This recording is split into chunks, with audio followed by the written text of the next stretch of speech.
Everyone welcome to RK study. आज की इस क्लास में हम लोग स्टार्ट करने वाले हैं नया क्लास जो एफसीआईटी की क्लास होगी। पॉलिटेक्निक फर्स्ट सेमेस्टर जो सीएस एंड आईटी के स्टूडेंट है उन सभी के लिए। इसमें सबसे पहले मैं बता दूं कि आपका जो है लेसन नंबर 1 का कंप्लीट वीडियो इसके अंदर है। इसी तरह से आपके 4 वीडियो आएंगे और आपके 4 लेसन जो है कंप्लीट हो जाएंगे, क्योंकि आपके एफसीआईटी के अंदर 4 ही लेसन है। सबसे पहला जो आपका लेसन है वो है फंडामेंटल ऑफ कंप्यूटर, जिसके अंदर आपको बेसिक जो कंसेप्ट होते हैं वो क्लियर होगी। तो सबसे पहले हम आपको सिलेबस दिखा देते हैं कि आपका सिलेबस क्या क्या है, इसके बाद हम लोग क्लास को स्टार्ट करेंगे। तो पहला हमारा जो लेसन है वो है fundamental of computer. Fundamental of computer के अंदर हम लोग देखेंगे generation of computer and classification of computer, यानी कंप्यूटर का जो बेसिक कंसेप्ट है, कहाँ से स्टार्ट हुआ था और कहाँ तक जाएगा, वो सारी बातें हम लोग इसमें बात करेंगे। सीपीयू क्या होते हैं, ठीक है, मेमोरी क्या होती है, मेमोरी कितने टाइप्स की होती है, डीवीडी क्या होती है, इसके बाद फिर हमारा प्रिंटर क्या होता है, ये सारी बातें हम लोग करेंगे फर्स्ट लेक्चर के अंदर। अब हम आएंगे सेकेंड लेक्चर के अंदर, जिसमें हम लोग बात करेंगे डेटा रिप्रेजेंट के बारे में। अब डेटा रिप्रेजेंट क्या होता है, तो हमारे कंप्यूटर जो होते हैं, कंप्यूटर के अंदर जो कंप्यूटर है वो हमारा बाइनरी नंबर को समझता है, जैसे कि 0 और 1। यानी कंप्यूटर के अंदर अगर इलेक्ट्रिसिटी आ रही है तो रिप्रेजेंट करेगा 1 से, और अगर कंप्यूटर के अंदर इलेक्ट्रिसिटी नहीं आ रही है तो रिप्रेजेंट करेगा 0 से। तो उसी तरह से मान लेते हैं कि हमारा जो कंप्यूटर है उसको बाइनरी से अगर हम लोग को डेसिमल में चेंज करने हैं, या तो बाइनरी को हेक्साडेसिमल में चेंज करने हैं, तो वो किस तरह से हम लोग करेंगे, किस तरह से रिप्रेजेंट करेंगे, उसको हमको सीखना है लेसन नंबर 2 में। अब बात करेंगे हम लोग लेसन नंबर 3 की। तो लेसन नंबर 3 के अंदर में हम लोग DOS and Windows operating system, ये दोनों हमारा जो है ऑपरेटिंग सिस्टम है। तो इन ऑपरेटिंग सिस्टम में क्या डिफरेंट होता है ये देखेंगे, और इसके अंदर हम लोग हार्डवेयर एंड सॉफ्टवेयर के बारे में समझेंगे कि क्या होता है। जैसे कि इंजीनियर जो होते हैं वो हार्डवेयर भी होते हैं, सॉफ्टवेयर भी होते हैं। तो हार्डवेयर पार्ट क्या होता है, सॉफ्टवेयर पार्ट क्या होता है कंप्यूटर के अंदर, या कंप्यूटर के बारे में ये सारी चीज़ें हम लोग जानकारी लेंगे। यहाँ पे हमें जो ऑपरेटिंग सिस्टम है उसकी नीड क्यों पड़ी। जैसे हम मोबाइल चलाते हैं, ठीक है, तो मोबाइल चलाते हैं तो उसमें एक ऑपरेटिंग सिस्टम होता है जो कि हमारे मोबाइल को या फिर कंप्यूटर को ऑपरेट करने का काम करता है। तो वो बारे में समझेंगे। फाइल क्या होते हैं, फाइल मैनेजर क्या होते हैं, किस तरह से हम कंप्यूटर में उसको रखते हैं, ये सारी चीज़ें हम लोग तीसरे लेसन में कवर कर रहे होंगे।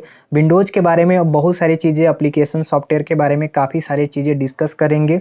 अब हमारा जो लास्ट चैप्टर है वो है fundamental of internet. Fundamental of internet के अंदर हम लोग समझेंगे कि इंटरनेट क्या होता है, कंप्यूटर नेटवर्क क्या होते हैं, क्लाइंट सर्वर मॉडल क्या होते हैं, किस तरह से बनते हैं, साथ ही साथ लैन मैन वैन जितने भी हमारे पास टोपोलॉजी हैं, सारे टोपोलॉजी के बारे में समझेंगे कि ये क्या होते हैं, ठीक है।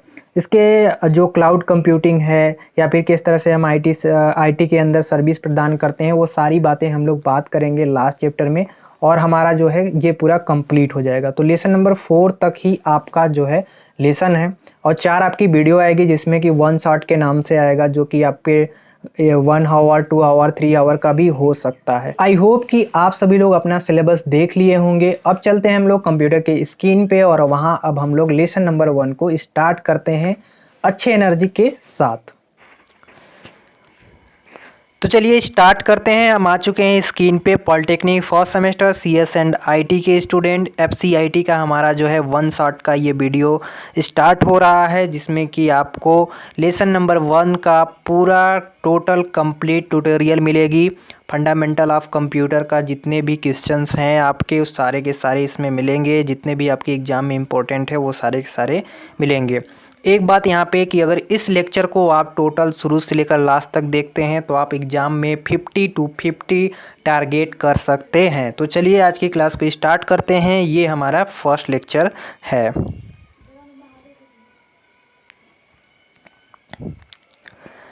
तो सबसे पहले हमारा जो टॉपिक है वो व्हाट इज़ ए कंप्यूटर। अब ये क्यों, तो देखिए सबसे पहले हम लोग फंडामेंटल ऑफ कंप्यूटर पढ़ रहे हैं, तो उसमें हम लोग सबसे पहले बेसिक चीज़ से स्टार्ट करेंगे कि कंप्यूटर क्या है। वैसे तो सभी को पता है, लेकिन थोड़ा सा हम लोग जानते हुए चलेंगे कि हमारा what is a computer, computer क्या है। कंप्यूटर एक इलेक्ट्रॉनिक डिवाइस है। किस तरह का डिवाइस है? इलेक्ट्रॉनिक डिवाइस है। ये आपके सिंपल क्वेश्चन है जो कि आपके जब क्लास में जाते होंगे या तो फिर और कोई भी जो अगर आप बताते होंगे कि आप कंप्यूटर से हैं तो आपसे सवाल ये अधिकतर लोग पूछ लेते हैं। साथ ही साथ आपके एग्ज़ाम में भी पूछे जाते हैं, इसलिए हमने ये क्वेश्चन आपके लिए स्पेशली लिया हुआ है। तो हमारा कंप्यूटर क्या है? कंप्यूटर एक इलेक्ट्रॉनिक डिवाइस है। अब इसको सिद्ध करने के लिए थोड़ा सा हम लोग समझेंगे। हमने थोड़ी सी आपको इंट्रोडक्शन में एक हिंट दिया था कि जो हमारा कंप्यूटर है, कंप्यूटर बाइनरी नंबर को समझता है। अब कैसे जी? तो देखिए, अगर कंप्यूटर के अंदर हम इलेक्ट्रिसिटी को दे रहे हैं तो रिप्रेजेंट करता है 1 से, अगर हम इलेक्ट्रिसिटी नहीं दे रहे हैं तो रिप्रेजेंट करता है 0 से। तो हमारा कहने का मतलब है कि हमारा जो कंप्यूटर है वो एक क्या हो गया? इलेक्ट्रॉनिक सर्किट हो गया, जिसके अंदर करंट जा रही है तो हमारा रिप्रेजेंट हो रहा है 1 से, और उसके अंदर करंट नहीं जा रही है तो रिप्रेजेंट हो रहा है 0 से। यानी हम कह सकते हैं कि हमारा जो कंप्यूटर है वो क्या है? एक इलेक्ट्रॉनिक डिवाइस है। तो आई होप कि आप सभी लोग को यहाँ पे क्लियर हो रहा होगा कि हमारा कंप्यूटर जो है वो क्या है? एक इलेक्ट्रॉनिक डिवाइस है। यह एक ऐसा आधुनिक यंत्र है, मतलब इस समय का यह एक ऐसा यंत्र बोल सकते हैं। जैसे कि पहले का यंत्र क्या होता था? जैसे तलवार होता था लड़ाई करने के लिए, तो इस समय का हम लोग का यंत्र क्या है? कंप्यूटर है। कंप्यूटर में हमने रॉकेट फिट किया और टाइम बम लगा दिया, कुछ इस तरह से कर दिया। आप कंप्यूटर के माध्यम से कर सकते हैं, क्योंकि हमारी जो टेक्नोलॉजी है वो धीरे धीरे आगे विकसित हो रही है। ठीक है, तो यहाँ पे हम थोड़ा सा समझेंगे कि हमारा कंप्यूटर जो है एक इलेक्ट्रॉनिक डिवाइस है, जो कि एक ऐसा आधुनिक यंत्र है जो हमारे अनेक कार्य को बहुत तेज़ी से करता है। जैसे कि अगर आपको कोई फॉर्म भरना है तो उसके लिए आपको कंप्यूटर चाहिए। कॉलेज के अंदर अगर कोई भी हमारी चीज़ें करनी होती है तो चाहिए हमको कंप्यूटर। कैलकुलेट करना है तो चाहिए कंप्यूटर। बैंकिंग करनी है या फिर इस तरह की बहुत सारी चीज़ें को अगर हम लोग को करने हैं तो क्या चाहिए? कंप्यूटर चाहिए। तो हमारा जो कंप्यूटर होता है वो हमारे कार्यों को आसान बनाता है एंड सरल बनाता है। तो ये सारी चीज़ें हम कंप्यूटर के अंदर लिख सकते हैं। साथ ही साथ हम अपने दैनिक जीवन में पर डे कंप्यूटर का उपयोग करते हैं। अब ये तो समझ में आ गया कि हमारा कंप्यूटर जो है वो क्या उपयोग करता है, कैसे हम लोग कहाँ पे इसका यूज करते हैं। लेकिन कंप्यूटर का एक्चुअली नाम कहाँ से आया था? तो कंप्यूटर का लैटिन का जो नेम है, लैटिन भाषा एक होता है लैटिन लैंग्वेज, जैसे कि हिंदी लैंग्वेज हो गया, उस तरह इंग्लिश लैंग्वेज हो गया, तो एक लैटिन लैंग्वेज है जिसको कि कंप्यूट के नाम से जानते थे पहले। तो कंप्यूट को हमने बना दिया कंप्यूटर। क्या बना दिया? कंप्यूटर। तो इसको हम लोग कह सकते हैं इंग्लिश के शब्द में कंप्यूटर, और लैटिन अगर लैंग्वेज की बात करें तो कंप्यूट। ठीक है, तो वहीं से हमारा जो है कंप्यूट से ही हमारा कंप्यूटर को लिया गया है। अब जी इसका मतलब क्या होता है? तो इसका मतलब होता है हमारा गणना करना। क्या करना? गणना माने काउंटिंग करना। ठीक है, यानी कोई भी हमारा जो मशीन है, ठीक है, जैसे कि कंप्यूटर ही है, तो वो क्या करेगा हमारे लिए कोई काउंटिंग करेगी, गणना करेगी। ठीक है, तो इन सारे चीज़ को करने के लिए हमारा जो है कंप्यूटर को इस्तेमाल करते हैं।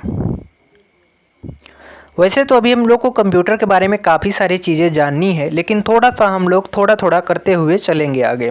यहाँ पे ध्यान में रखिएगा कि अगर हमारा जो कंप्यूटर है, कंप्यूटर के अंदर अगर हमें किसी भी चीज़ों को वहाँ पे एग्जीक्यूट कराने होते हैं, कहने का मतलब है कि कोई हमें काम कराने होते हैं, तो हमें सबसे पहले देना होता है इंस्ट्रक्शन। इंस्ट्रक्शन का मतलब क्या हुआ कि हमारे पास कोई एक डेटा होगा, उस डेटा को हम क्या करेंगे? पहले इनपुट देंगे।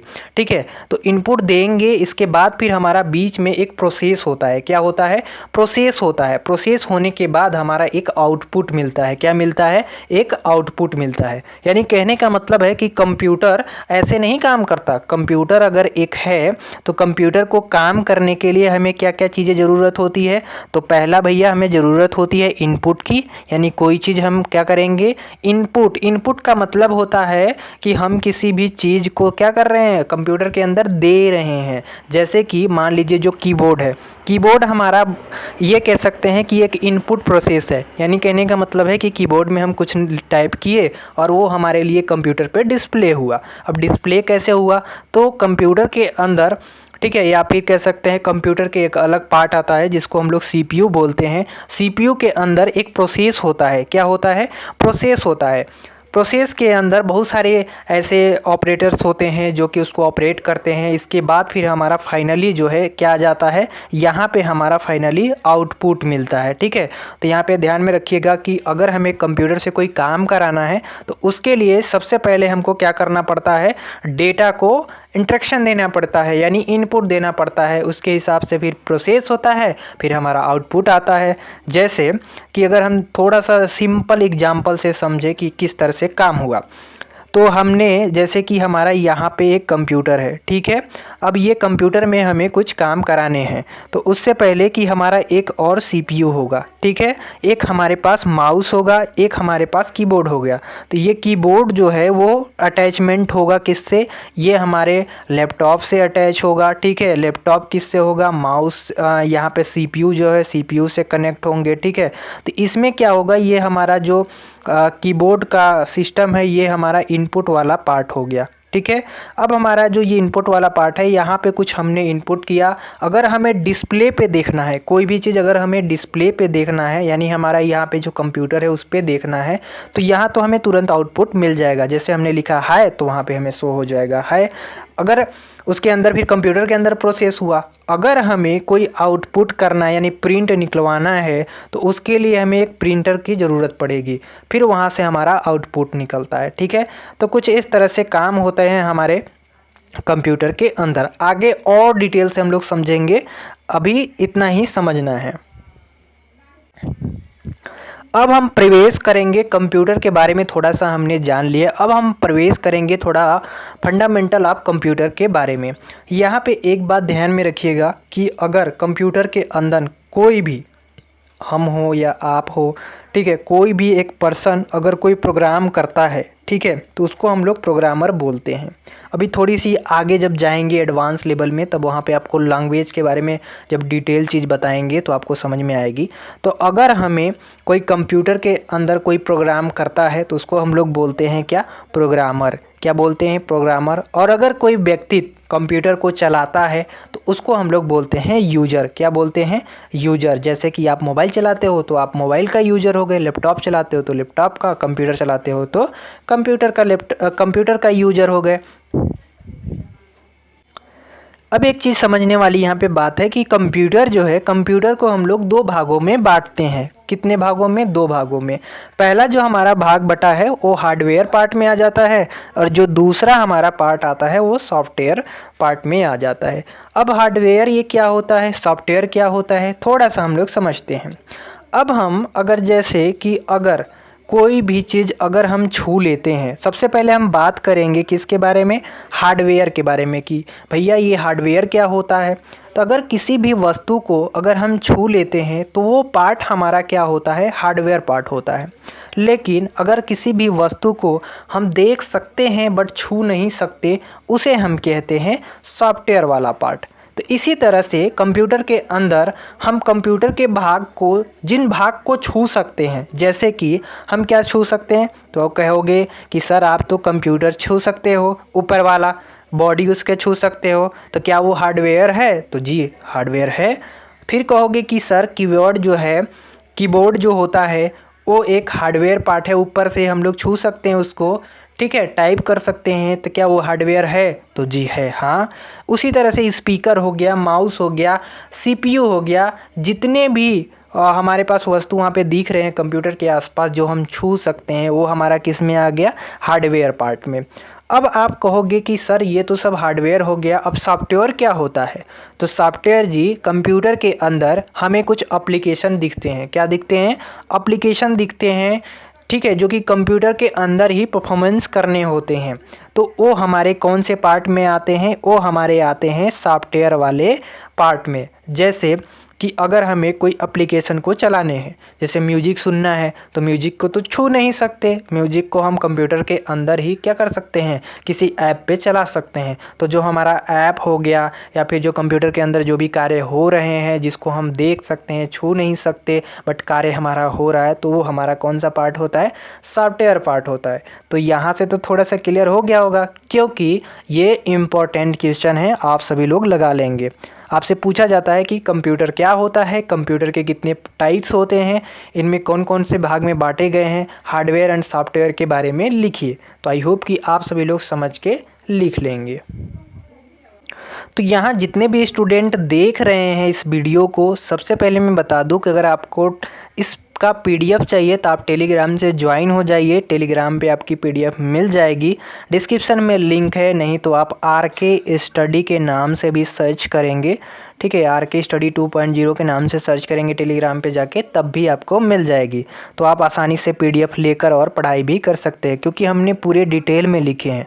कंप्यूटर जो हार्डवेयर पार्ट होते हैं उसे हम छू सकते हैं, फिजिकल कंपोनेंट उसको बोला जाता है, ठीक है, बाहरी तौर पर हमें दिखाई देते हैं, ऐसा कह सकते हैं कि वह एक भौतिक रूप से होते हैं जो कि कंप्यूटर पे होता है, जो कि हमने नाम बता दिए आपको, कीबोर्ड, माउस, रैम, ठीक है। अब एक बात यहाँ पे ध्यान में रखिएगा कि जो हमारा हार्डवेयर वाला पार्ट होता है उसके अंदर दो प्रकार के हमारे पास हार्डवेयर इन्वॉल्व होते हैं। पहला हमारा जो हार्डवेयर इन्वॉल्व होता है उसको हम लोग बोलते हैं जी इंटरनल, और दूसरा हमारा जो हार्डवेयर इंस्टॉल होता है उसको हम लोग बोलते हैं एक्सटर्नल। तो इंटरनल और एक्सटर्नल हमारा हार्डवेयर पार्ट के टाइप्स होते हैं, तो ये याद रहेगा। अब हम बात करेंगे सॉफ्टवेयर के। सॉफ्टवेयर के बारे में तो हमने बताया ही आपको कि हम इसको क्या नहीं कर सकते, अजी हम छू नहीं सकते हैं, लेकिन हमारा जो ग्राफिकल यूजर इंटरफेस होता है उसके माध्यम से हम क्या कर सकते हैं, देख सकते हैं। तो हमने देखने के लिए तो बताया ही था, मना तो किया नहीं। तो यहाँ पे हमारा ग्राफिकल यूजर इंटरफेस का मतलब होता है कि स्क्रीन पे जो हमें चीज़ें दिख रही है उसको हम आसानी से देख सकते हैं और उस पर काम कर सकते हैं। तो कंप्यूटर हार्डवेयर की सहायता से उसे क्या करता है, चलाता है। क्या करता है, चलाता है। जैसे कि हमारा कीबोर्ड हो गया, कीबोर्ड रहेगी तभी तो टाइपिंग करेंगे, तभी तो हमारे कंप्यूटर की स्क्रीन पे शो होगा। तो यहाँ पे हम कह सकते हैं कि जो हमारा सॉफ्टवेयर है बेसिकली काम क्या कर रहा है कि हार्डवेयर को हेल्प ले रहा है, हार्डवेयर की हेल्प से ही सॉफ्टवेयर को चलाया जा रहा है, ठीक है।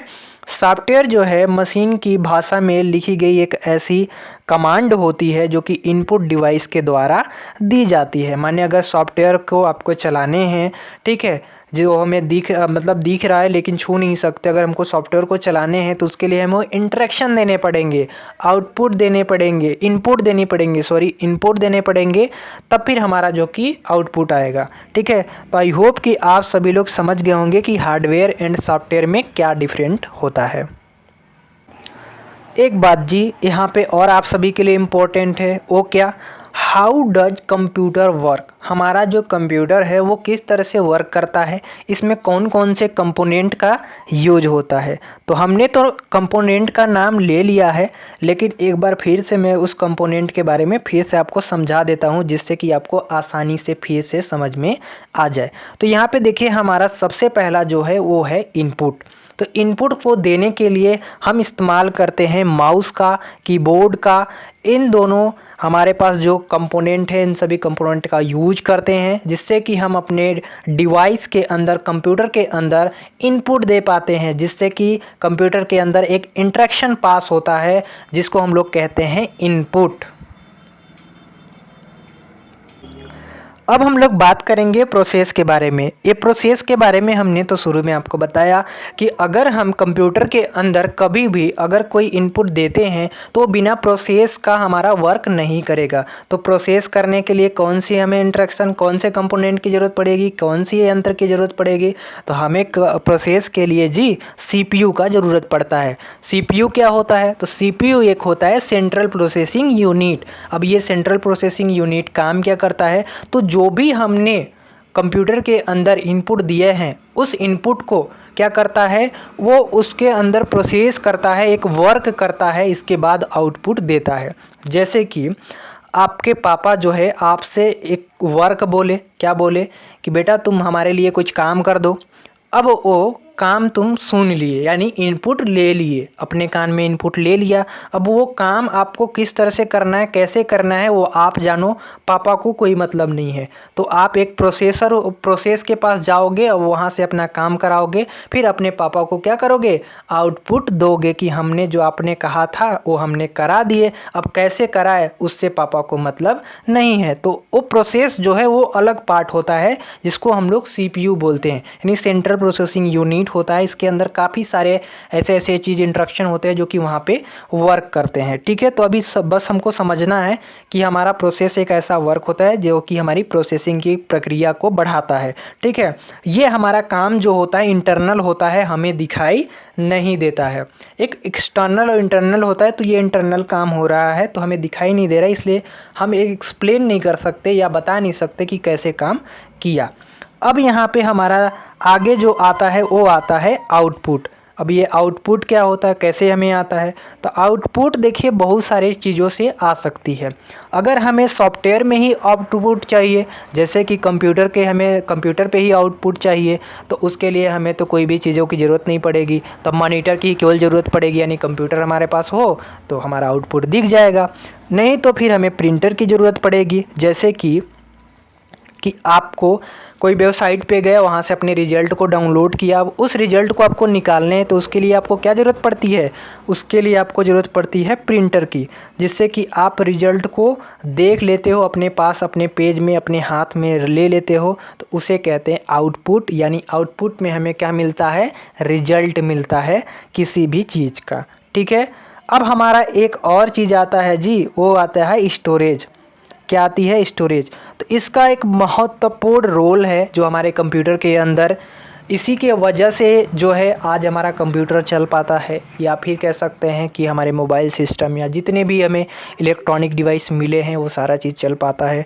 स्टोरेज, स्टोरेज इस किस चिड़िया का नाम है, तो ध्यान में रखिएगा, स्टोरेज से ही पता चल रहा है कि स्टोर करने की जगह होगी। क्या होगी, स्टोर करने की जगह होगी। अब जैसे कि आपने क्या हुआ कि कोई आपके पास एक डेटा है, अब उस डेटा को क्या करना है, स्टोर करना है आपको। ठीक है, क्योंकि काफ़ी लंबे टाइम तक कोई कुछ लोग होते हैं जिनका वर्क होता है, तो काफ़ी लंबे टाइम तक रखने के लिए उनको क्या चाहिए, एक स्टोरेज चाहिए। मान लेते हैं कि आपके दैनिक जीवन में कोई भी एक वस्तु आपने खरीदा, अब उस वस्तु को कैसे रखेंगे, रोड पे तो रखेंगे नहीं, उसके लिए आपको एक रूम चाहिए जिसके अंदर आप वहाँ पे रख सकते हो, तो उसके लिए आप एक घर बनाते हो। तो उसी तरह से कंप्यूटर के अंदर एक स्टोरेज होता है जिसको हम लोग बोलते हैं मेमोरी। मेमोरी के नाम से जानते हैं, मेमोरी के अंदर स्टोरेज होता है, उसमें हम लोग अपना जो भी डेटा होती है उसको कलेक्ट करके रखते हैं। तो जो भी हमारे पास रिजल्ट आते हैं उसको हार्ड डिस्क या अन्य मीडिया डिवाइस में स्टोर किया जाता है, उसी को हम लोग बोलते हैं स्टोरेज। तो आई होप कि जो भी कंपोनेंट थे उसके बारे में, कैसे कंप्यूटर वर्क करता है, कहाँ पे स्टोर होता है, उसके बारे में आपने समझा होगा। अगर अभी तक आपको समझ में नहीं आया होगा तो सिंपल भाषा में समझते हैं। जैसे कि हमें मैगी बनानी है, क्या बनानी है, मैगी बनानी है। ठीक है, तो मैगी बनाने से पहले हमको क्या करना पड़ेगा, एक इनपुट देना पड़ेगा। जैसे कि मुझे आग जलानी है, ठीक है, तो आग जलाने के लिए हमको क्या करना पड़ेगा, माचिस लाना पड़ेगा, माचिस वहाँ पे लगाएंगे तब तो हमारे लिए आग जलेगी। आग जलने के बाद जो हमारा हुआ, आग जलने की जो प्रक्रिया हुआ वो हमारा इनपुट हुआ। अब जैसे कि एक हमने कोई भी चीज़ रखे, अब उस पर हमने इनपुट में क्या क्या दिए, मैगी डाले। ठीक है, मैगी वहाँ पे डालने लगे, इसके बाद फिर जब आग लग गई तो उसमें क्या होगा, प्रोसेस होगा। क्या प्रोसेस होगा, उबलना चालू होगा, फिर उसमें मसाले डालेंगे, सारी चीज़ें होंगी, तो एक हमारा प्रोसेस हो गया। ठीक है, अब एक हमारा फिर लास्ट में एक और चीज़ आती है, क्या, स्टोरेज की। क्योंकि जी अगर कोई चीज़ पकता है तो उसको कहीं रखने के लिए चाहिए कि नहीं चाहिए, चाहिए ना, या तो हमें पकाने के लिए भी तो चाहिए, जब हम स्टार्ट कर रहे हैं तो उसके लिए हमें पकाने के लिए भी तो चाहिए, या अगर हम पका लेते हैं किसी चीज़ में तो उसको रखने के लिए क्या चाहिए, स्टोरेज चाहिए, अगर हम रखना चाहते हैं ज़्यादा टाइम के लिए तब। क्योंकि अगर मैगी जब बन रही है उस समय आपके पूरे फैमिली नहीं है, तो आप जो फैमिली नहीं है उसके लिए तो रखोगे ना, तो उसके लिए हमें चाहिए स्टोरेज। तो इस तरह से स्टोरेज। अब हमारा लास्ट में आता है आउटपुट की, यानी हमने मैगी जो बनाई है अब उसको तो खाएंगे ना, तो हमारा जो खाने वाला पार्ट है वो पार्ट हमारा आ जाता है आउटपुट का। तो कुछ इस तरह से कंप्यूटर हमारे काम करते हैं, जैसे हमारे दैनिक जीवन में वैसे हमारे कंप्यूटर में। अब हम लोग एडवांटेज ऑफ कंप्यूटर को देखेंगे। ठीक है, कंप्यूटर के कुछ एडवांटेज हैं, जैसे कि हमें इंटरनेट पे सबसे पहले क्या क्या सुविधा मिलती है कि हमें जो बड़े बड़े वर्क होते हैं वो आसानी से कर सकते हैं, हम पूरी दुनिया को इंटरनेट से जोड़ सकते हैं। ठीक है, जितने भी चीज़ हमें वर्क करने होते हैं इंटरनेट पे आसानी से हम कर सकते हैं, हमें कोई भी जानकारी हो वो हम आसानी से ले लेते हैं। ठीक है, कंप्यूटर यानी इंटरनेट के माध्यम से हम दुनिया के कोई भी जानकारी प्राप्त कर लेते हैं। दूसरी चीज़ कि हमें हाई स्पीड मिलती है, जिसमें कि हम जो भी काम होते हैं वो तीव्र गति से कर लेते हैं। हमारी फास्ट हो सकती है, गणनाएं हम तेज़ कर सकते हैं, ठीक है, जो कि हमारे माइक्रो सेकेंड या नैनो सेकेंड के अंदर कोई भी काम हम कर सकते हैं।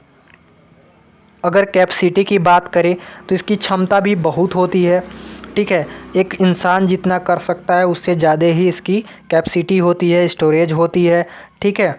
अब तो बड़े बड़े स्टोरेज आ रहे हैं। अब इसके अगर कोई सी भी चीज़ का एडवांटेज होता है तो उसका डिसएडवांटेज भी होते हैं। जैसे कि अगर हम कंप्यूटर पे निर्भर हो जाएं यानी डिपेंडेंसी हो जाएं तो ये हमारे लिए नुकसान हो सकते हैं। अब हमें कोई भी मशीन जो है हर काम करके तो देगा नहीं, हमें तो कुछ न कुछ वर्क करने पड़ेंगे। तो हमें अगर कंप्यूटर पे डिपेंडेंट हो जाते हैं तो हमारे लिए वो क्या हो सकता है, हार्मफुल हो सकता है। यानी हमें क्या करना पड़ेगा, पूरी तरीके से क्या करना पड़ेगा, ये मनुष्य पे हानि हो सकती है, इसलिए उसमें हम क्या कर सकते, नहीं रह सकते। अब यहाँ पे अगर हम बात करें इमोशंस की तो मशीन हमारे इमोशंस को नहीं समझता है। आप जिस तरह से उसको इंस्ट्रक्शन देंगे उस तरह से वो वर्क करेगा, ठीक है। यानी आपकी अगर कोई चीज़ महसूस करना हो तो नहीं समझेगा, अगर आप कोई स्वाद देना चाहो तो नहीं चखेगा, कोई अनुभव और कोई ज्ञान के आधार पर कोई निर्णय लेना हो तो नहीं कर सकता। यह सिर्फ कर सकता है एक मनुष्य, तो इसके लिए वो हानि हो सकता है। इसमें आर्टिफिशियल इंटेलिजेंस पे काफ़ी ज़्यादा वर्क हो रहा है।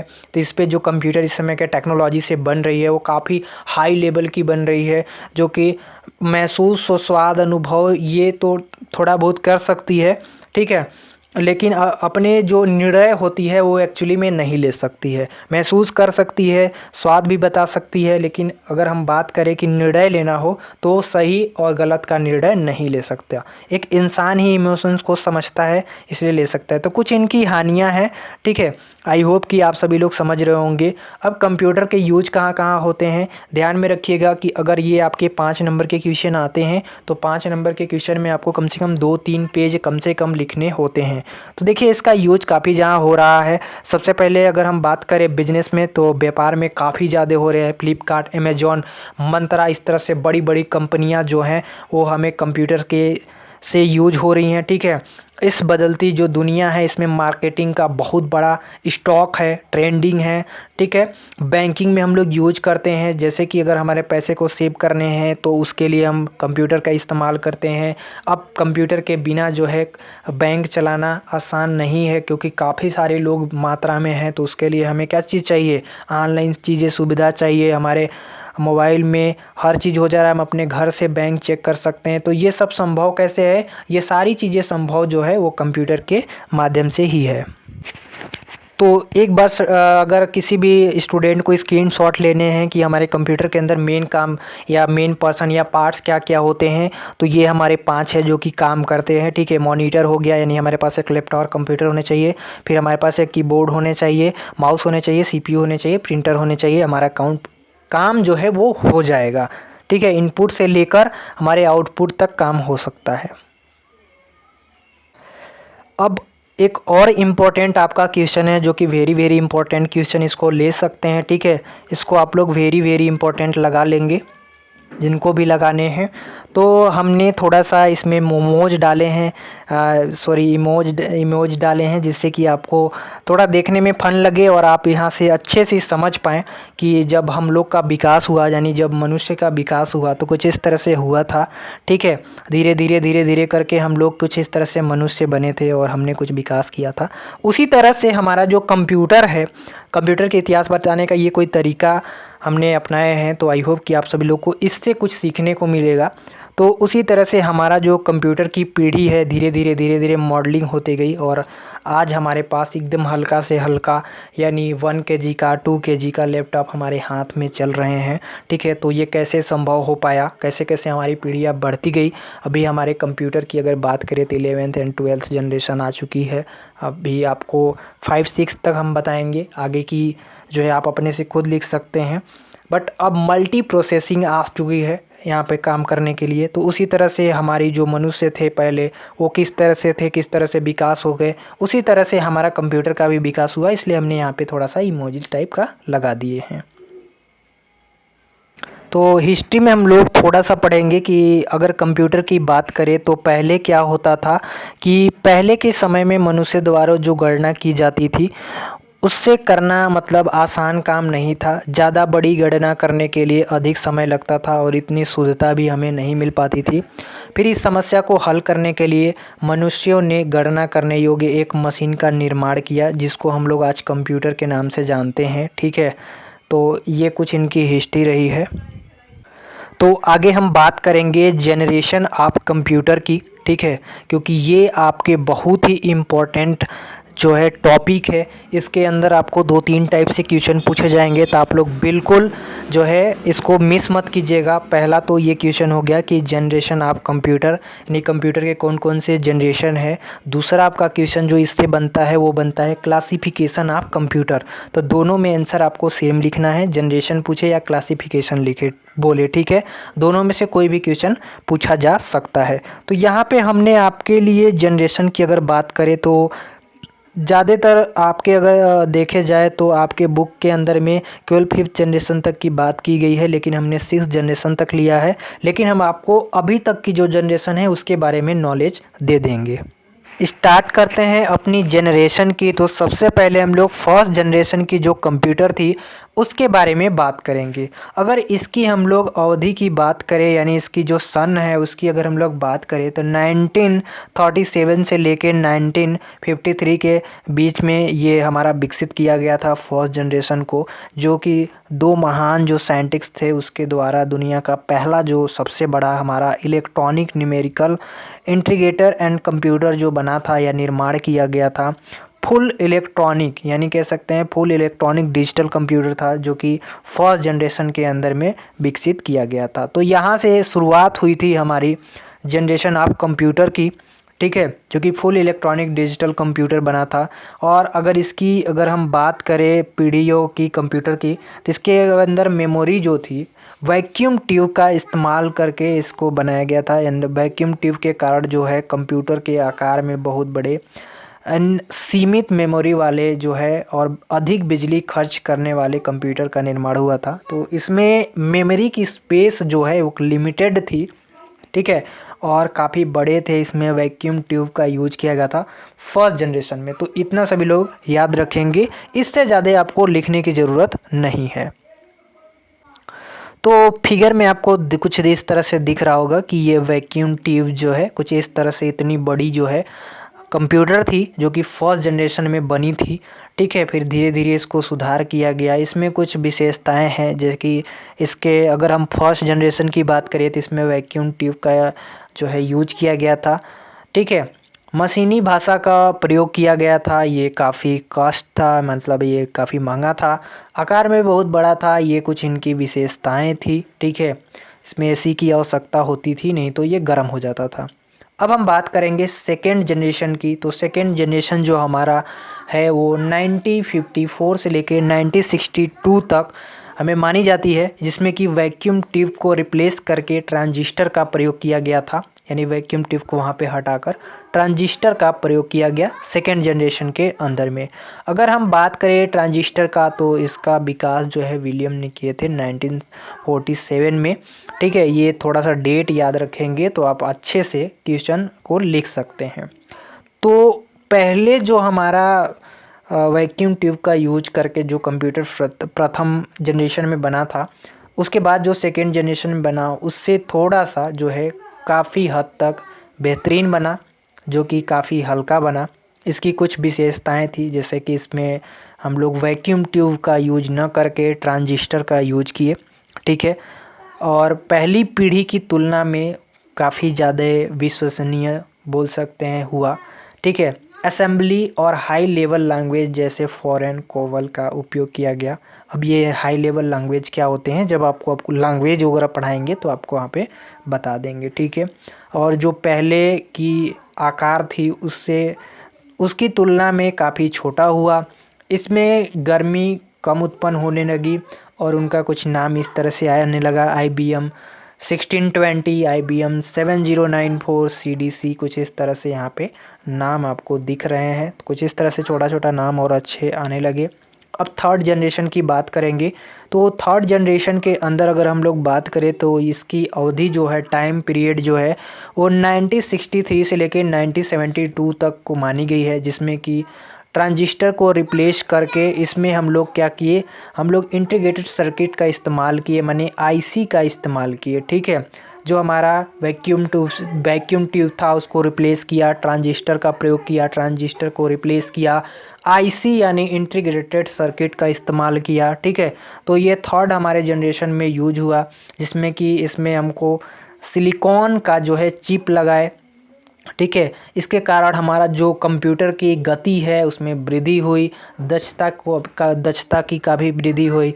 इंटीग्रेटेड जो सर्किट है उसका आविष्कार जो किए थे उनका नाम है जैक किल्बी, तो याद रखिएगा अगर आप याद रख सकते हैं तो। ठीक है, इसका प्रोसेस काफ़ी थोड़ा सा हाई हुआ और कुछ नहीं, काफ़ी ज़्यादा जो है ये छोटे पार्ट में आना स्टार्ट हुआ। तो कुछ आपको इस तरह से यहाँ पे दिख रहा है, कुछ इस तरह से हम लोग ने तीसरी पीढ़ी में आ चुके हैं।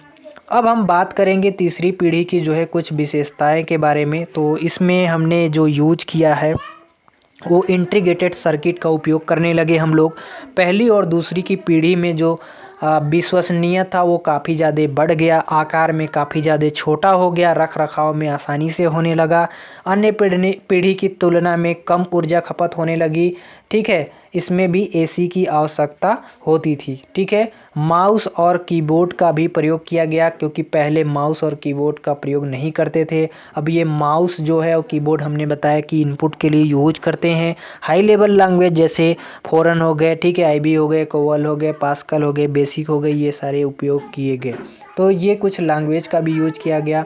ठीक है, तीसरी पीढ़ी के कुछ नाम इस तरह से आना स्टार्ट हो गया, जिसमें कि IBM 360 सीरीज, ठीक है, हैनीवेल 6000, PDP, इस तरह से हमारा जो है तीसरी पीढ़ी के कंप्यूटर का नाम आना स्टार्ट हुआ। अब बात करेंगे फोर्थ जनरेशन की। तो फोर्थ जनरेशन में जो हमारा कंप्यूटर था वो 1972 से लेकर हमारा 1984 तक मानी गई है। और इसमें जो है हमने जो कंप्यूटर के अंदर यूज किया है वो किया है very large scale integrated circuit. ठीक है, यानी VLSI का उपयोग किया गया है। यह एक ऐसा सर्किट होता है जिसके अंदर एक सिलिकॉन चिप पर लगभग 5000 ट्रांजैक्शन और अन्य सर्किट तत्व होते हैं। ठीक है, इसमें याद रखिएगा कि जो हमारा फोर्थ जनरेशन है उसमें हम लोग VLSI का यूज करते हैं, जिसके अंदर सिलिकॉन चिप पे का लगभग 5000 जो हमारे ट्रांजिस्टर होते हैं उनका उपयोग करने लगे।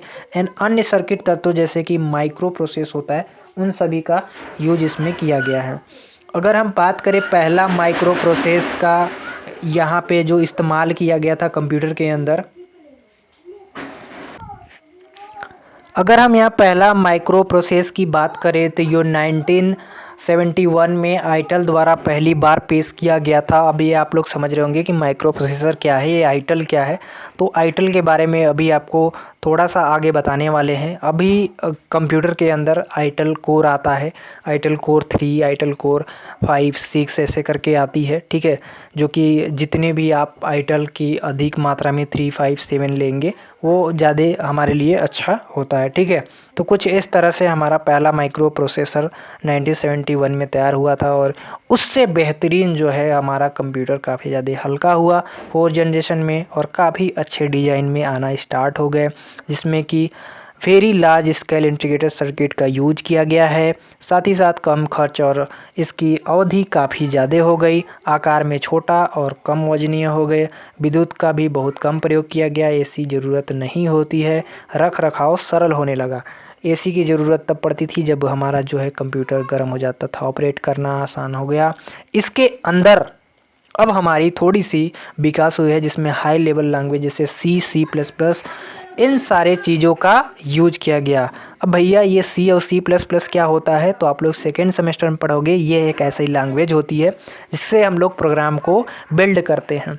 जैसे कि आप लोग अभी हमसे जो आवाज़ सुन रहे हैं वो हिंदी में सुन रहे हैं, इसे इंग्लिश में भी बोल सकते हैं। उसी तरह से कंप्यूटर के अंदर भी हमें एक हाई लेवल लैंग्वेज मिलती है जिससे कि हमारा जो कंप्यूटर है वो समझ पाए। क्योंकि हमने शुरू में आपको क्या बताया था कि कंप्यूटर जो है वो एक बाइनरी नंबर को समझता है जो कि 0 और 1 होता है। तो 0 और 1 को अगर हमें किसी भी चीज़ पे कन्वर्ट करना है तो उसके लिए हमको कोई भी एक हाई लेवल लैंग्वेज चाहिए होता है, जो कि हमारे पास है C++, जावा, पाइथन। इस तरह के काफ़ी सारे हमारे पास हाई लेवल लैंग्वेज है जिसका इस्तेमाल करके कंप्यूटर को आगे हम लोग उसको समझा पाते हैं। ठीक है, वो आगे हम लोग पढ़ेंगे, अभी हम लोग को इतना ही समझना है। ठीक है, और जो चौथी पीढ़ी के कंप्यूटर थे कुछ इनका इस तरह से नाम है, जो कि DEC10 स्टार, DPD11, इस तरह के काफ़ी अच्छे अच्छे नाम आना स्टार्ट हो गए। अब बात करेंगे 5th जनरेशन की। तो 5th जनरेशन के अंदर में हम लोग 84 से लेके 90 के बीच में मानी गई है, और इसमें जो कंप्यूटर आने वाली थी या कंप्यूटर जो भी था भविष्य के अंदर आने वाली, वो काफ़ी ज़्यादा शक्तिशाली एंड काफ़ी तेज़ हुआ। ठीक है, इसमें काफ़ी अच्छे अच्छे माइक्रो प्रोसेसर का यूज किया गया है। ठीक है, इसमें अल्ट्रा लार्ज स्केल इंटीग्रेटेड का यूज किया गया है, जिसमें कि काफ़ी बेहतरीन ये फीचर होता है कंप्यूटर के अंदर, जिसमें सर्किट का इस्तेमाल करके, ठीक है, माइक्रो प्रोसेसर में लगभग 1 करोड़ कंपोनेंट आ सकते हैं। ये ऐसी बनाई गई है जो 5th जनरेशन में, और काफ़ी इससे बेहतरीन आर्टिफिशियल इंटेलिजेंस के बारे में हमने आपको थोड़ा सा पहले बताया था कि इसमें हमारा सॉफ्टवेयर से संबंधित में चीज़ों का इस्तेमाल किया गया है। जो ये 5वीं पीढ़ी की कंप्यूटर देख रहे हैं काफ़ी ज़्यादा उससे हल्का, साथ ही साथ छोटी और काफ़ी क्लीन आपको दिख रहा होगा। ये 5th जनरेशन की कंप्यूटर है। इसमें जो टेक्नोलॉजी लगी गई है वो ULSI की लगी टेक्नोलॉजी का उपयोग किया गया है। आर्टिफिशियल इंटेलिजेंस का विकास हुआ। ठीक है, पोर्टेबल PC और डेस्कटॉप PC का प्रयोग किया गया। इंटरनेट, ईमेल, WWW, इन सारी चीज़ों का विकास किया गया, क्योंकि इस सब का विकास नहीं हुआ था। तो 19 के बाद ये आना स्टार्ट हो गया। अब इसमें हम लोग हाई लेवल लैंग्वेज जो यूज करते थे वो काफ़ी ज़्यादा यूज कर सकते हैं। C++, जावा का भी यूज कर सकते हैं 90 के बाद से, यानी जो हमारा 5वां जनरेशन है ना, इसमें हम जावा का भी यूज कर सकते हैं। ये तीनों जो हैं C++ या जावा, ये तीनों क्या है, हमारे हाई लेवल लैंग्वेज है जो कि कंपाइल होते हैं। ठीक है, हमारे कंप्यूटर के अंदर एक कंपाइल बैठा होता है जो कि कंपाइल करता है। अब उसके बारे में जब हम प्रोग्राम पढ़ेंगे तब सीखेंगे, अभी अभी हम लोग को केवल कंप्यूटर के बारे में जानने हैं। अब जो थोड़ा सा कंप्यूटर के नाम आने लगे, वो डेस्कटॉप आने लगे, लैपटॉप आने लगे, notebook, ultra book, Chrome book, ठीक है, इस नाम से आने लगे। ठीक है, जो कि छोटे छोटे आने लगे, और अब ये जितना हल्का पहले आता था उससे काफ़ी कम हल्के में आ गए। ठीक है, 1 kg 2 kg कुछ इस तरह से आप लोग को दिख रहा होगा, जो कि काफ़ी बेहतरीन लग रहा है। तो कुछ इस तरह से जो हमारे लैपटॉप हैं या फिर डेस्कटॉप है वो सारी चीज़ों का विकास हो गया। छठी जो पीढ़ी थी उसमें मल्टी प्रोसेसर का प्रयोग किया गया है। ठीक है, इसमें काफ़ी सारे विकास किए गए हैं, वो आप लिख सकते हैं। तो आई होप कि जो जनरेशन थी, क्लासिफिकेशन थी कंप्यूटर की, वो आपने समझा होगा। टाइप ऑफ कंप्यूटर की अगर बात करें तो टाइप ऑफ कंप्यूटर में आप अलग अलग अपना दिखा सकते हैं कि हमारा बेस ऑन मैकेनिज्म, जिसमें analog computer, digital computer and हमारा हाइब्रिड कंप्यूटर सम्मिलित होते हैं। इस तरह से बेन ऑन पर्पज के बारे में बता सकते हैं कि हमारा जनरल पर्पज कंप्यूटर होता है, स्पेशल पर्पज कंप्यूटर होता है। बेस ऑन साइज के हिसाब से बात करें, उनके वर्क के हिसाब से बात करें तो इस समय मिनी या फिर कह सकते हैं माइक्रो कंप्यूटर हो गया, वर्क स्टेशन कंप्यूटर हो गया, मिनी कंप्यूटर हो गया, मिनी फ्रेम कंप्यूटर हो गया, सुपर कंप्यूटर हो गया। तो इस तरह के हमारे कंप्यूटर को बांट दिया गया है, जो कि छोटे अब और हल्का आने लगा है, और काफ़ी हमने इसमें आर्टिफिशियल इंटेलिजेंस का यूज किया है। तो इनपुट के बारे में वैसे हमने आपको काफ़ी सारे चीज़ बता दिए हैं कि इनपुट क्या होते हैं। ठीक है, तो कंप्यूटर के अंदर कोई भी चीज़ प्रोसेस कराने होते हैं तो हमें सबसे पहले क्या करने होते हैं, इनपुट देने होते हैं। तो इनपुट कितने टाइप्स के होते हैं उसको देख लेते हैं। तो हमारा एक कीबोर्ड होता है जिससे हेल्प से हम इनपुट दे सकते हैं कंप्यूटर को। माउस होता है, जे स्टिक होती है जिसके माध्यम से हम क्या कर सकते हैं, कंप्यूटर को इंस्ट्रक्शन दे सकते हैं या इनपुट दे सकते हैं। टच स्क्रीन होता है जो हमारे मोबाइल पे होता है, तो उसके लिए कीबोर्ड लगाने की ज़रूरत नहीं है, आप टच करेंगे तो भी हमारे कंप्यूटर काम करते हैं। स्कैनर होते हैं जो कि स्कैन करते हैं तो भी हमारे कंप्यूटर काम करते हैं, आउटपुट दे देगा, इनपुट ले लेगा। लाइट पेन होते हैं जो कि हमारे इनपुट के काम करते हैं। ठीक है, यहाँ पे काफ़ी सारे आपको माइक्रोफोन मिल जाएंगे। ठीक है, डिजिटल मिल जाएगा, माइक्रोफोन मिल जाएगा, इन सारे चीज़ों से आप इनपुट दे सकते हैं।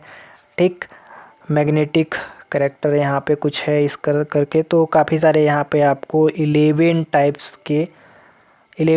के आपके यहाँ पे इनपुट देने के तरीके हैं, जिससे आप चाहे दे सकते हैं। तो काफ़ी ज़्यादा यूज जो होता है वो पहले ही हमने बता दिए, कीबोर्ड माउस वगैरह का यूज करते हैं सबसे ज़्यादा, ठीक है। आउटपुट के बारे में भी हमने बताया था कि आउटपुट जो है, इनपुट जब हम डिवाइस के अंदर कंप्यूटर के अंदर देते हैं तो बीच में हमारा प्रोसेस होता है जो कि सीपीयू के अंदर होती है। हमारी डेटा की प्रोसेस होने के बाद जो चीज़ हमें प्राप्त होता है रिजल्ट, उसी को हम बोलते हैं आउटपुट। अब आउटपुट के भी काफ़ी टाइप के प्रकार होते हैं जो कि यहाँ पे आपको फिगर आउट में दिख रहा होगा। तो सबसे पहले हमारा यहाँ पे आउटपुट डिवाइस हैं, उनके टाइप्स तीन भागों में बांटा गया है। पहला भागों में बांटा गया जिसको मॉनिटर बोलते हैं, दूसरा प्रिंटर, और ये हमारा तीसरा चौथा पांचवा है जो कि प्लोटर, प्रोजेक्टर और स्पीकर होता है। तो इससे हमारा आउटपुट मिलता है। वो अलग अलग करने का तरीका है। अगर मॉनिटर की बात करें तो मॉनिटर के अंदर हम लोग को LCD monitor, LED monitor, CRT monitor, ठीक है, काफ़ी सारी चीज़ें हैं जो कि हमें आउटपुट के रूप में प्राप्त होता है, ठीक है। तो इतनी लंबी जानने की अभी आपको आवश्यकता नहीं है, बस आपको इतना जानना है कि आउटपुट के कुछ और मतलब आउटपुट डिवाइस जो है वो कुछ होते हैं जो कि मॉनिटर होते हैं, प्रिंटर होते हैं, ये 2-3 आप लिख लेंगे, स्पीकर होते हैं, तो उतना में आपका काम चल जाएगा, ठीक है। अब बात करते हैं CPU का। वैसे हमने CPU के बारे में बात किया है, लेकिन एक बार फिर से हम लोग बात कर लेते हैं। तो आपसे क्वेश्चन पूछा जाता है CPU का फुल फॉर्म होता है सेंट्रल प्रोसेसिंग यूनिट, ठीक है। सभी को याद रहेगा CPU का फुल फॉर्म होता है सेंट्रल प्रोसेसिंग यूनिट। हमारे जो कंप्यूटर होते हैं उनका एक कह सकते हैं मस्तिष्क होता है। क्या होता है? मस्तिष्क होता है। जैसे कि हमारे एक मनुष्य है, मनुष्य के जो मस्तिष्क जैसे काम करता है, जैसे समझता है, जैसे बोलता है, वैसे ही हम करते हैं। ठीक उसी प्रकार से CPU जो है जिस तरह से प्रोसेस करता है उस तरह से वो आउटपुट मिलता है हमें। तो यहाँ पे मान लेते हैं कि हमारा एक CPU है जो कि प्रोसेसिंग का काम कर रहा है। तो हमारा सबसे पहले जो भाग आता है वो आता है इनपुट का, यानी हम सबसे पहले इनपुट देते हैं। वो किसी भी टाइप से डिवाइस के अंदर हम इनपुट दे सकते हैं, कीबोर्ड के माध्यम से, माउस के माध्यम से, स्कैनर के माध्यम से, ठीक है, ग्राफिक के माध्यम से, माइक्रोफोन के माध्यम से, वेबकैम के माध्यम से, टच स्क्रीन के माध्यम से, किसी भी तरह से हम इनपुट दे सकते हैं। और जो हमारा प्रोसेसिंग है, यानी जो CPU का पार्ट होता है, जो बीच वाला पार्ट होता है, इसमें वो प्रोसेस होगा। प्रोसेस होने के बाद हमारा 2 और फेजेज आते हैं, ठीक है। 2 फेजेज में क्या होती है, पहला जो फेज होता है सबसे पहले वो जाता है कि स्टोर करना है या नहीं करना है। स्टोर करना है तो किस तरह से करना है, ठीक है, वो देखता है यहाँ पे। इसके बाद फिर हमारे प्रोसेसिंग में आती है, फिर यहाँ पे हमारा कम्युनिकेशंस होती है, कम्युनिकेशन डिवाइस होती है कि किस तरह से हम इसको नेटवर्क में जोड़े, मॉडेम के साथ, वाईफाई कार्ड के साथ, नेटवर्क कार्ड के साथ, ब्लूटूथ के साथ किस तरह से कम्युनिकेट करें। इसके बाद फिर हमारा जब सारा प्रोसेस हो जाता है, तो सारा प्रोसेस होने के बाद यहाँ पे हमारा CPU क्या करता है, एक आउटपुट देता है जो कि हमें किसी भी तरह से मिल सकता है, ठीक है। प्रिंटर की तरह मिल सकता है, मॉनिटर की तरह मिल सकता है, प्रोजेक्टर की तरह मिल सकता है, स्पीकर की तरह मिल सकता है, हेडफोन जैसे हेडफोन पे मिल सकता है। जैसा हमने इनपुट दिया है उस तरह से हमको आउटपुट मिलेगा। अब देखिए, समझने वाली थोड़ी सी बात है। CPU के बारे में आपको इसी तरह से लिखने हैं, ठीक है, कोई और नहीं लिखने हैं, ठीक। अब जैसे हमने कोई कैलकुलेशन करने के लिए कोई इंस्ट्रक्शन दिया है, यहाँ पे हमने दे दिया है कि आपको इनपुट में हमने डाल दिया 10 + 5, तो हमारा आंसर आना चाहिए, यहाँ पे आउटपुट आना चाहिए कितना, 15। तो यहाँ पे CPU के अंदर एक हमारा अर्थमेटिक प्रोग्रेशन लगा होगा, ALU लगा होगा, ठीक है, अर्थमेटिक लॉजिक यूनिट जिसको बोलते हैं, ALU लगा होता है, जो कि काम क्या करता है कि हमारे जो गणितीय भाषा होती है उसको कैलकुलेट करने का वर्क करता है। तो वो हमारा ALU जो है वो जोड़ कर ऐड करके हमारा ये प्रोसेस कराएगा ALU, और प्रोसेस करने के बाद हमारा आउटपुट कितना आ जाएगा, 15 आ जाएगा, ठीक है। तो इसी तरह से कोई भी वर्क हो, अगर हमें कोई म्यूजिक सुनना हो तो सबसे पहले इनपुट देंगे, फिर हमारा यहाँ पे प्रोसेस होगा, प्रोसेस होने के बाद हमारा आउटपुट में जो गाना हमने चलाया है वो गाना हमारे लिए चलेगा। तो कुछ इस तरह से CPU काम करता है।